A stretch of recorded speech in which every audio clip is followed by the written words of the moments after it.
There's a fan comment here that England are very Spursy. Obviously, that's a bit harsh, saying that can be in your hands and you throw it away. And it's tough because obviously they had the chance to level it, Rob. We saw with Harry Kane stepping up once again. And the storyline there, obviously, the fact that he's coming up against Lloris and the two know each other very well, the fact that it was a penalty in the same game as well.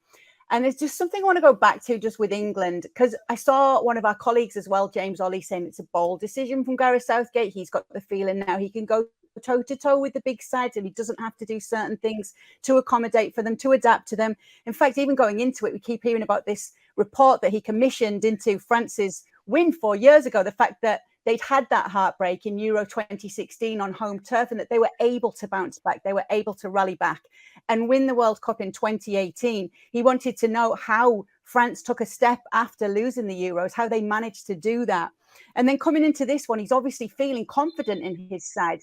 So I want to get your thoughts, Rob, on first, and I want to separate the two as well. What you thought of his starting 11 today, what your initial reaction to that was, and we've had a fan question on that as well. And then what you think about his subs and what he could have done better. I mean, in terms of the starting 11, I don't think I would have changed it. I was a little bit, I thought that he may go 5 at the back because that's what we've seen Southgate do historically in the past. A little bit more cautious, worried about a fantastic French team. And in fairness to him, he didn't. I think a lot of England fans will look to that team that started and think that's the team that I would have started. They played so well against Senegal. They made lots of chances. They scored goals. And it was a sign that maybe Gareth Southgate is looking at his England team and saying, we've got the players now to go toe-to-toe with England.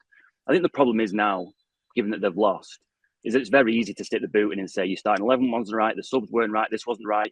But you said it yourself, earlier in the show, it's a game of very, very fine margins. And I don't actually think that England were that far away. I mean, obviously, it's easy in hindsight for me to sit here and say, we should have brought this player on at this time, or he should have gone off then. Who would be a football manager? That's the problem with the job. I just think it's one of those days that it comes down to such fine margins at this level. And France have got the better of that today. And I think you just have to look at it and go, fair play. Hopefully England can bounce back in the way that France did and win the World Cup. And England maybe in 2026 in the US can build on this fantastic young team. Obviously, we'll just have to wait and see. Thank you very much for watching ESPN FC on YouTube. For more highlights, analysis and exclusive content, be sure to subscribe.